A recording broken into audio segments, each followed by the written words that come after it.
تو دوستو اگلے سوال کی طرف چلتے ہیں کہ عیسیٰ جو تھے وہ کھانا کھاتے تھے، اس لیے وہ خدا کیسے ہو سکتے تھے؟ تو میں صرف آپ کو ایک مثال دینا چاہوں گا کہ آپ نے دیکھا ہوگا جب حضرت موسیٰ کوہ سینا پر خدا سے ملنے کے لیے گئے، تو جو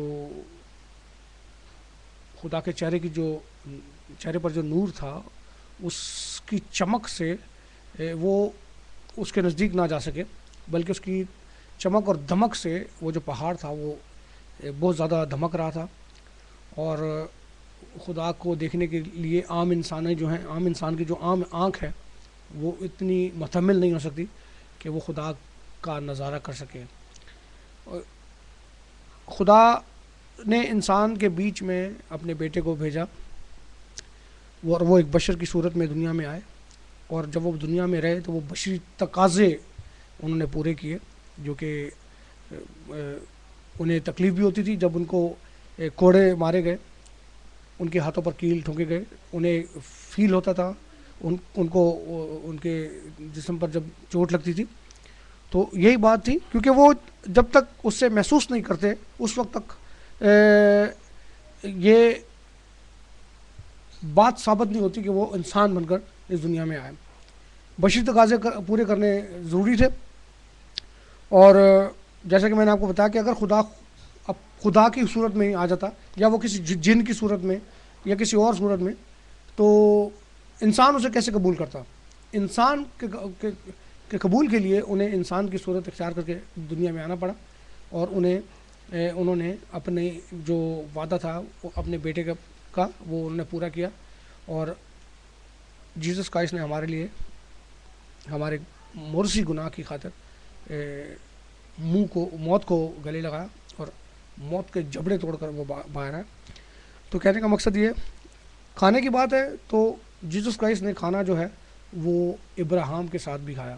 اگر آپ دیکھیں پیدائش اس کی 18 باب اور اس کی 7ویں 8ویں آیت اسی طرح ہے کہ وہ ابراہیم کے ساتھ انہوں نے کھانا کھایا۔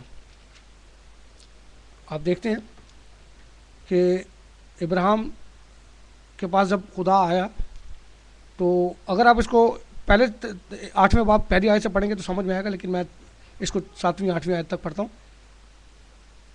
اور ابراہیم ڈیرے میں سارا کے پاس دوڑا گیا اور 3 پیمانہ باریک آٹا جلد لے کر اسے کہا کہ اسے گوندھ کر پھلکے بنا۔ ابراہیم غلہ کی طرف دوڑا اور ایک موٹا تازہ بچڑا لا کر ایک جوان کو دیا، اور اس نے جلدی اسے تیار کیا۔ پھر اس نے مکھن اور دودھ اس بچڑے کو جو اس نے پکایا تھا لے کر ان کے سامنے رکھا، اور آپ ان کے پاس درخت کے نیچے کھڑا رہا، اور انہوں نے کھایا۔ کنہوں نے کھایا؟ خدا نے کھایا۔ تو آپ یا میں کون اور ہماری اوقات کیا کہ ہم خدا کو یہ کہیں کہ خدا یہ کام نہیں کر سکتے تھے یا کر سکتے تھے؟ خدا کھانا کیسے کھا سکتے تھے؟ اور اگر کھانا کھا سکتے تھے تو اسے ہضم نہیں کر سکتے تھے؟ یا یہ تو خدا کے کام ہیں، یہ خدا بہتر جانتا ہے۔ مثال کے طور پہ خدا آپ کہہ سکتے کہ خدا کھانا نہیں کھا سکتا تھا؟ کیوں نہیں کھا سکتا تھا خدا کھانا؟ خدا انسان کی صورت میں آ کر میرے پاس دروازہ کھٹکھٹائے، ایک فقیر مجھے آزمانے کے لیے کہ میں ایک فقیر ہے، اور میں اگر اسے دھتکار دوں تو میرے لیے گناہ، اور اگر میں اسے بٹھا کر اپنے گھر میں کھانا کھلاؤں تو خدا کھانا کھا رہا ہے۔ خدا سب کچھ کر سکتا ہے، خدا سب کچھ کر سکتا ہے، اور ہم انسانوں میں وہ طاقت نہیں کہ ہم خدا سے پوچھیں کہ وہ کیا کرتے ہیں۔ تو بہرحال ہم دیکھتے ہیں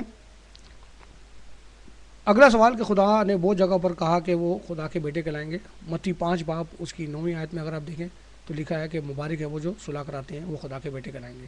خدا کے بیٹے کہلانے میں اور خدا کا اکلوتا بیٹا ہونے میں بہت فرق ہے۔ بائبل میں بہت ساری جگہوں پر خدا کے بیٹوں کے بارے میں بھی ذکر ہے کہ وہ خدا کے بیٹے تھے، خدا کے بیٹے بیٹوں کی طرح اور اس طرح، لیکن خدا کے اکلوتے بیٹے کی جب بھی بات آئی وہ جیسس کرائسٹ کے بارے میں آئی۔ اور ایک اور میں آپ کو مثال دیتا ہوں کہ ہم لوگ جب چھوٹے تھے تو دکان پر اگر کوئی جاتے تھے سودا وغیرہ لینے کے لیے تو اکثر ایسا ہوتا تھا کہ وہ انکل کو ہم بولتے تھے انکل ہمیں یہ چیز چاہیے، انکل بولتے تھے اچھا بیٹا میں بھی دیتا ہوں آپ کو۔ اس بیٹا کہنے سے نہ تو ہم اس کے بیٹے ہو جاتے تھے نہ وہ ہمارا باپ ہو جاتا تھا۔ آپ بازار میں گھوم رہے ہیں، اچانک آپ ٹکرا جاتے ہیں ایک بچے سے، بچہ نیچے گرتا ہے، اس کو چوٹ لگتی ہے، آپ فوراً کہتے ہیں ارے بیٹا آپ کو چوٹ لگی؟ وہ کہتا نہیں انکل نہیں ایسی بات نہیں, چلو ٹھیک. کیا آپ اس کے باپ بن گئے, یا یہ کہنے سے وہ آپ کا بیٹا بن گیا. یہ ہوتے ہیں باپ بیٹا کہلانے والی بات. عبد الغفور مثال کے طور پہ, عبد الغفور جو ہے اس کے پڑوسی یہ نہیں کہتے کہ یار یہ عبد الغفور کے بیٹے, عبد الشکور کے بیٹے عبد الغفور یہ ان کے بیٹے کہلاتے ہیں. جو ان کے بیٹے ہیں وہ بیٹے ہیں. تو کہلانے کا لفظ جو ہے وہ اسی صورت میں آتا ہے جب آپ اس کو شک کے دائرے میں رکھتے ہیں, یا آپ انسرٹن ہیں اس کے بارے میں. آپ دیکھتے ہیں, اگر آپ کو میں بتاؤں یوحنا 4 باب اس کی 9 آیت, تو وہاں پر خدا کے اکلوتے بیٹے کے بارے میں صاف ہے. یوحنا کی انجیل 3 باب اس کی 18 آیت دیکھیں, آپ کو پتہ لگے گا کہ اکلوتے بیٹے کا جو ذکر ہے وہ اکلوتے بیٹے کا ذکر ہے, وہاں پر بیٹا کہلانے کی بات نہیں ہے. ناپاک غذا کی بات کرتے ہیں ہم, تو آپ دیکھیں کہ میں آپ لوگوں سے پوچھتا ہوں جو یہ سوال اٹھاتے ہیں, خاص طور پر مرزائی اور احمدی جو ہیں, کیا ماں ناپاک غذا کھاتی؟ سائنسی طور پر اگر آپ دیکھیں, میڈیکلی طور پر آپ دیکھیں, اور ویسے بھی جس شخص کے اندر عقل ہے وہ دیکھتا ہے, ہم دیکھتے ہیں سنتے ہیں کہ جو غذا ماں کھاتی ہے وہی ماں کے ذریعے سے اس کے پیٹ میں جو بچہ ہوتا ہے اس کو ٹرانسفر ہوتی ہے. اگر ماں ناپاک غذا کھاتی ہے تو بچے کے بھی ناپاک غذا کھاتا ہے. دوسری چیز, بچہ جو ہے میڈیکلی اگر آپ دیکھتے ہیں تو بچہ جو ہے وہ ایک بیگ ہوتا ہے, اس کے اندر کور ہوتا ہے, اور جو کھانا ٹرانسفر ہوتا ہے اس کو اس کے منہ سے نہیں, اس کی ناف پہ ایک ٹیوب ہوتی ہے, نیچرل ٹیوب جسے ہم کہہ سکتے ہیں, اور اس کے ذریعے سے وہ کھانا اس کے پیٹ میں جاتا ہے. اور جو چیز آپ منہ سے کھاتے ہیں وہ اسے ہم کھانا کہتے ہیں, اور جو لیکوڈ آپ نگلتے ہیں ہم اسے پینا کہتے ہیں. لیکن جو چیز انجیکٹ ہوتی ہے ہم اسے کھانا نہیں کہتے. اس کی ایک اور مثال دیتا ہوں. ایک بندہ بیمار ہوتا ہے, ہاسپٹل میں ڈاکٹر کہتے ہیں کہ اس کے اندر خون کی کمی ہے, اس کو 2 بوتلیں خون لگیں گی. ڈاکٹر کیا کرتے ہیں, اس کو 2 بوتلیں خون دیتے ہیں, اس کو نیڈل کے ذریعے اس کی وینز کے اندر اس کو انجیکٹ کرتے ہیں. اگر وہی خون اسی بندے کو کہیں کہ آپ گلاس کے اندر ڈال کے اس کو پی جاؤ, وہ بندے کے لیے ناپاک ہے, وہ بندے کے لیے صحیح نہیں ہے. وہی خون ہے, وہی جسم ہے, ایک صورت میں وہ اس کے لیے ناپاک ہے اور دوسری صورت میں اس کے لیے وہی پاک ہے. اگر آپ اس کے وین میں انجیکٹ کرتے ہیں تو وہی اس کی صحت بچاتا ہے, اس کو صحت دیتا ہے, اس کو مشکل سے بچاتا ہے. تو یہ بے وقوفوں والی باتیں ہیں. اور اس کی گواہی کے لیے میرے پاس اس سے بھی بڑی دلیل ہے. یہ جو دلیل میں نے آپ کو دی یہ میری اپنی دلیل ہے, یہ انسانی دلیل ہے, غلطی ہو سکتی ہے, لیکن جو بات آپ کو قرآن کہہ رہا ہے, آپ ناپاک غذا کی بات کر رہے ہیں جیسس کرائسٹ کے بارے میں. آپ کو میں بتاتا ہوں, سورۃ مریم اگر آپ پڑھیں 24 اور 25 تو آپ دیکھیں گے کہ وہاں پر خدا تعالیٰ نے مریم کے لیے چشمے کا انتظام کیا ہے خدا تعالیٰ کی طرف سے, اور وہ کھجوریں کھائیں ہیں جو خدا تعالیٰ نے ان کے لیے مخصوص کی تھی. خدا کی طرف سے جو چیز انہیں ہے وہ ناپاک غذا ہو سکتی ہے. سورۃ عمران دیکھیں آیت نمبر 37, بڑے غور سے دیکھیے گا. سورۃ عمران آیت 37, جب کبھی زکریا اس کے پاس کمرے میں جاتا تو اس کے پاس رزق پاتا تھا. وہ کہتا مریم یہ تیرے پاس کہاں سے آیا؟ وہ کہتی اللہ کی طرف سے. اسے آپ دیکھیں کہ اسے بند کمرے میں اللہ رزق دیتا تھا, وہ ناپاک تھی. شرم آنی چاہیے آپ کو اس طرح کے سوال اٹھاتے وقت, خاص طور پر مذہبی دوستوں کو کہہ رہا ہوں. آپ دیکھیں کہ آپ مسلمان ہونے کا دعویٰ کرتے ہیں, اس قرآن کی آیتوں کو غلط طریقے سے پیش کرتے ہوئے خوف آنا چاہیے آپ کو. میں دعویٰ کرتا ہوں مقدس ماں مریم دنیا کی تمام عورتوں کی بنسبت ان نسوانی مسئلوں سے پاک تھیں, اور میں آپ کو بتاتا ہوں کہ انہیں سرخ پسینہ بھی نہیں آتا.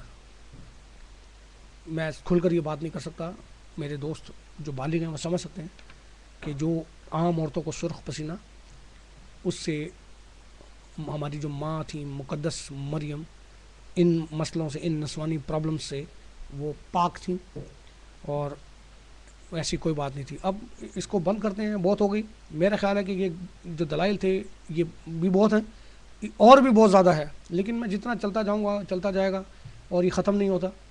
قرآن اس بات کی دلیل ہے, بائبل اس بات کی دلیل ہے, جیسس کرائسٹ خدا ہیں, خدا ہیں, آسمان اور زمین کی کنجیاں ان کے پاس ہیں, مردوں کو زندہ کرتے ہیں وہ. اور انہوں نے ان کی جو قربانی تھی, جو ابراہیم نے اپنے بیٹے کو قربان کرنے کے لیے اسحاق کو وہاں پر لٹایا, اور خدا نے اسے کہا کہ میں تیرے لیے ایک برہ پیش کروں گا, وہ برہ 2000 سال بعد جیسس کرائسٹ کی نظر